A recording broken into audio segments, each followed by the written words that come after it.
అదే RTV app వార్తల్ని క్షణాల్లో చదివే అవకాశం ఉంటుంది. ఒక న్యూస్ పేపర్, ఒక టెలివిజన్ ఛానల్ మీ చేతుల్లో ఎప్పుడూ ఉంటాయి.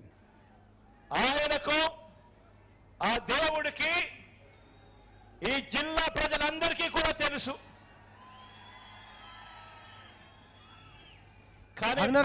మీరు మంత్రిగా ఉన్నప్పుడే జరిగినది. సో వైఎస్ వివేకానంద రెడ్డి హత్య ఎవరు చేశారు? మీరు ఆ జిల్లా మంత్రిగా ఉన్నప్పుడు. అసలు మార్చి 15, 2019 నాడు అప్పటికే ఆపద్ధర్మ ప్రభుత్వం, ఇప్పుడు కూడా జగన్మోహన్ రెడ్డి ప్రభుత్వం ఆపద్ధర్మ ప్రభుత్వం. షెడ్యూల్ వచ్చిన వెంటనే ఎక్కడైనా కనుక్కోండి, ఇప్పుడు ప్రైమ్ మినిస్టర్ కూడా ఆపద్ధర్మ ప్రధానమంత్రి మాత్రమే. ఆ రోజు అయినా షిఫ్ట్ 1 అంటే స్పెషల్ ఇన్వెస్టిగేషన్ టీమ్ 1 వేసినప్పుడు ఈయన కోర్టుకు పోవడం జరిగింది. కోర్టుకు పోతే కోర్టు ఇప్పుడు ఎవరు వద్దు, ఎలక్షన్ టైంలో ఒకరికొకరు ఇది రాజకీయంగా మారింది అని గ్యాగ్ ఆర్డర్ ఇస్తే అది పెండింగ్ పడడము, పోలింగ్ ఏప్రిల్ 11 జరగడము, మే 23 కౌంటింగ్ జరగడము.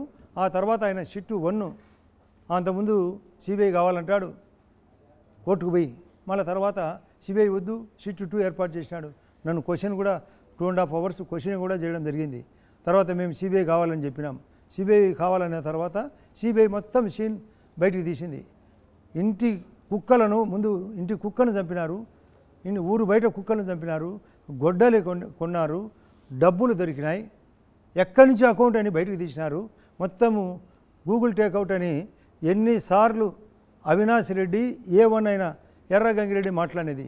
అంతకుముందు ఎర్రగంగిరెడ్డి ప్లస్ దేవిరెడ్డి శంకర్ రెడ్డి A6 మాట్లాడేటి టేక్అవుట్ తీసి డేటా ఎంట్రీ తీసి చూపి. కానీ మీరంటున్నారు అన్ని ఆధారాలు ఉన్నాయి. అన్ని ఆధారాలు ఉంటే అవినాష్ రెడ్డి ఈ పాటికి జైల్లోనే ఉండుండేవారు. అవినాష్ రెడ్డి A8 నేరారోపణ ఆగనండి A8 అతను అరెస్ట్ పోయినప్పుడు ఒకవేళ ఆయనకి వ్యతిరేకంగా సాక్ష్యాలు ఉండుంటే, అవినాష్ రెడ్డికి వ్యతిరేకంగా సాక్ష్యాలు ఉండుంటే మిగతా వాళ్ళు ఉన్నట్టుగా అవినాష్ రెడ్డి ఎందుకు జైల్లో లేరు? A8 చూపినారంటే కారణం ఏంటి? అక్యూజ్డ్ 8 నేరారోపణలు ఎవరిపైన మళ్ళీ నేరారోపణ అంటారు.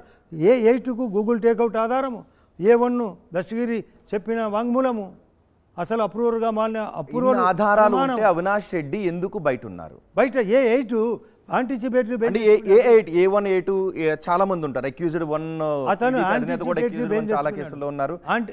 జగన్మోహన్ రెడ్డి పైన చాలా కేసులు ఉన్నాయి. ఓకే, ఇవన్నీ అక్యూజ్డ్ గా ఉండటం వేరు, ఆధారాలతో ఉండటం వేరు, నేరం నిరూపితం కావడం వేరు. ఒకవేళ వైఎస్ అవినాష్ రెడ్డికి వ్యతిరేకంగా ఆధారాలు ఉంటే అవినాష్ రెడ్డి బయట ఎందుకున్నారు? ఒక్కటే వినండి, అరెస్టుకు సిబిఐ కర్నూలుకు ఉన్నప్పుడు వాళ్ళ అమ్మ లేని గుండెపోటు, గతంలో వివేకానంద రెడ్డి కూడా గుండెపోటు అని వాళ్ళే చెప్పినారు. వాళ్ళ సాక్షి టీవీ రిలీజ్ చేసింది. మళ్ళీ ప్రొద్దున్నే నారాసుల చరిత్ర అని చెప్పినారు.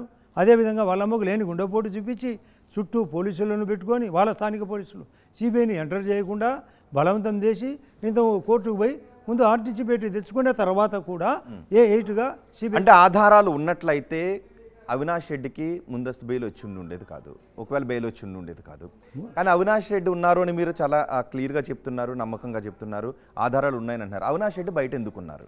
అసలు అన్ని ఆధారాలు ఉండబట్టే కదా CBI central bureau of investigation అనే ప్రత్యేక దర్యాప్తు సంస్థ A7 వాళ్ళ నాన్నను అరెస్ట్ చేయడమే కాకుండా వైఎస్ భాస్కర్ రెడ్డిని, A6 దేవిరెడ్డి శంకర్ రెడ్డిని, A5 ఉదయ్ కుమార్ రెడ్డిని, వరుసగా ఎర్రగంగిరెడ్డిని A1 దస్తగిరిని అందరిని అరెస్ట్ చేసిన తర్వాత ఇతని కూడా అరెస్ట్ రోజు జరిగిన కార్యక్రమమే ఈ దారుణమైన అడ్డు. అంటే అవినాష్ రెడ్డి అరెస్ట్ కాకుండా ఉండడానికి బీజేపీ ఏమైనా సాయం చేసిందా? అసలు బీజేపీకి సహకరించిండే అతను A8గా ఉండడు కూడా. A8 లేకుండా పోయేవాడు. A8 అయినాడంటే సిబిఐ తన పని తను చేసింది, ఇంకా దూకుడుగా చేయలే. నేను మొన్న కూడా షర్మిలమ్మ దూకుడుగా చేయలేదు, దూకుడుగా ఆ కార్యక్రమంలో చేసి ఉండాల్సింది. కాబట్టి నేను మొన్న కూడా చెప్పిన 80% న్యాయం జరిగింది, కానీ మరొక 20%. కానీ సిబిఐ ఉండేది కేంద్ర ప్రభుత్వ ఆధీనంలో, సిబిఐ మీరున్నది బీజేపీలో, ఎందుకు సిబిఐ దూకుడుగా చేయలేదని? ఆ రోజు దూకుడుగా స్థానికంగా చాలా అలజడులు జరుగుతాయి. ఎస్పీ గారు స్వయంగా సిబిఐ లాంటి సంస్థలు అలజడులకు భయపడిపోతాయా? అలజడి కాదు, అల్లకల్లోలము మనుషులు ఏమన్నా జరిగితే స్టేట్ గవర్నమెంట్ సహకారం లేకుండా అడ్డు పెట్టడం వల్ల అన్ని టీవీల్లో వచ్చింది ఏ విధంగా మనుషులు పెట్టినారు, ఏ విధంగా అల్లలు చేసినారని. ఆ విధమైన పరిస్థితిలో కన్స్టిట్యూషన్గా కొంత పోవడం, సెసులుబాటు జరగడంతో తను ఇంత లోపల స్పెషల్గా బెయిల్ తెచ్చుకున్నాడు యాంటిసిపేటరీ. ఇది కారణం. నారాయణ రెడ్డి గారు, బీజేపీ పూర్తిగా సహకరించడం వల్లే ఈ వైఎస్ వివేకానంద రెడ్డి కేసు కానివ్వండి, లేదా ముఖ్యమంత్రి వైఎస్ జగన్మోహన్ రెడ్డి కేసు కానీ ముందుకు వెళ్ళలేదు. ఇప్పటి వరకు కూడా ముఖ్యమంత్రి హోదాలో ఒక్కసారి కూడా సిబిఐ కార్యాలయానికి రాలేదు. అతనిపై ఉన్న కేసులను కూడా స్టేలు తెచ్చుకుంటున్నాడు తప్ప ఇప్పటి వరకు కూడా అటెండర్ కాలేదు. సో రహస్య మిత్రత్వం బీజేపీతో ఉందా లేదా జగన్మోహన్ రెడ్డి? అసలు ఉండింటే కేసులు తీసేసేవాళ్ళు. ఆ కేసులు పెండింగ్ ఉన్నాయి. లల్లు ప్రసాద్ యాదవ్ది ఒకసారి గమనించండి, ఇప్పటికి ఇంకా ముందు కేసులు, అతనికి కూడా అలా కేసులు పెండింగ్ ఉన్నాయి. ఇది జ్యుడిషియల్లో జరిగే యొక్క సబ్జెక్టును బట్టి పోవాల్సిందే తప్ప ఇష్టం చుట్టూ దూకుడుగా పోయి లాక్కపోయి లోపలేసేదానికి లేదు. జ్యుడిషియల్గా ఒక జ్యుడిషియల్ డిపార్ట్మెంట్ ఉంది. ఆ డిపార్ట్మెంట్ ద్వారా అతని యొక్క అవగాహనతో ఆలస్యానికి కారణమవుతుంది తప్ప బీజేపీ ఆ విధంగా ఉంటే అసలు కేసులు ఎత్తేసేవాళ్ళు. అలా పెండింగ్ ఎందుకు ఉంటాయి? సహకారం ఉండింటే. కానీ ఎందుకు సిట్ 1-2లో మిమ్మల్ని విచారించాల్సి వచ్చింది? మీపై ఉన్న ఆరోపణలు ఏంటి? అప్పుడు మీపైన ఆరోపణలు వచ్చాయి, బీటెక్ రవి పైన ఆరోపణలు వచ్చాయి, మిమ్మల్ని ఏం విచారించారు అప్పుడు? అసలు చంద్రబాబు నాయుడు గారి ఆధ్వర్యంలో మార్చి 15 నాడు, అంటే 15th of March 2019 నాడు చంద్రబాబు గారి యొక్క డైరెక్షన్లో ఆదినారాయణ రెడ్డి యొక్క ఆధ్వర్యంలో, బీటెక్ రవి యొక్క లోకల్ ఆధ్వర్యంలో, సతీష్ రెడ్డి అని ఇప్పుడు వైఎస్ఆర్ పార్టీలో చేరిన అతని వలన అందరూ కలిసి చేసినామని ఎఫ్ఐఆర్ క్రియేట్ చేసినారు, ప్రాథమిక నివేదిక. ఆ తర్వాత సిట్ 1 చంద్రబాబు నాయుడు గారి యొక్క వేయడం, ఆ తర్వాత గవర్నమెంట్ పడిపోవడం, సిట్ 2 వేయడం, దాదాపు 2.5 గంట పాటు విచారించినారు. విచారించినప్పుడు అన్ని విషయాలు నేను చెప్తూ ఒకే మాట ఇట్లా కూర్చునే అందరినీ, దాదాపు 10 మందికి పైగా పోలీస్ అధికారులు, మీ ఆత్మసాక్షిగా, మీ సంతానము సాక్షిగా మేము చేసినామని నమ్మినారని నేను క్వశ్చన్ అడిగినా.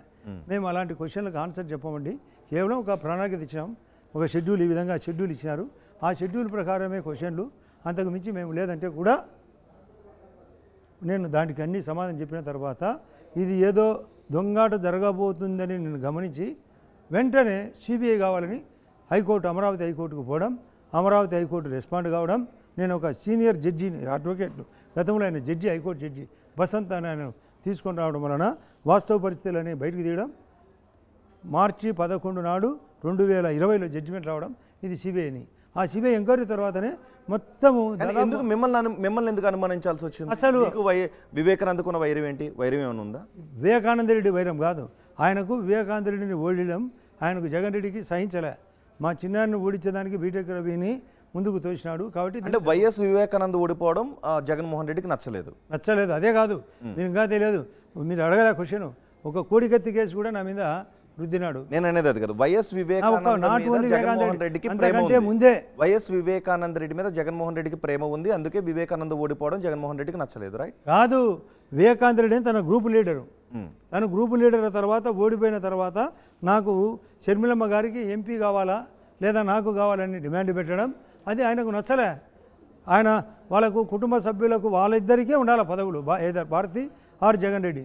ఆ భారతి గారికి లేని కారణంగా ఈయన రోజు క్వశ్చన్ ఎందుకని మాకు ఓపెన్గా చెప్తున్నారు. ఈ క్వశ్చనే ఆ షర్మిలమ్మ గారికి ఎంత ఒప్పించుకుంటే మొన్న మీటింగ్లో మార్చి 15, 2024 మొన్న 20 days బ్యాక్ అక్కడ కూడా చెప్పడం జరిగింది. మా చిన్నాన్న నా ఓటు నా యొక్క ఎంపీ సీటు అడగడమే కారణమా, ఆ కారణమే రైజ్ అయ్యి రేపు భవిష్యత్తులో ఇంతకుముందు మా అమ్మకు పోటీ చేసినాడు.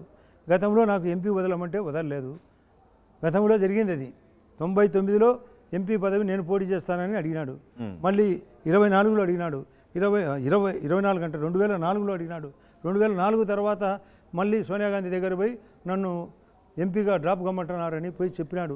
నాకు ఎన్నిసార్లు అడ్డపడినాడు, అమ్మ మీద పోటీ చేసినాడని ఆయనకు లోపల దాక్కునేది. ఆ దాక్కునేదాన్ని మళ్ళీ అడగడంతో రైజ్ అయింది. మరిన్ని వీడియోస్ కోసం ఛానల్ ని సబ్స్క్రైబ్ చేయండి, లేటెస్ట్ అప్డేట్స్ కోసం వాట్సాప్ ఛానల్ ని ఫాలో చేయండి, అండ్ లింక్ డిస్క్రిప్షన్ లో ఉంది.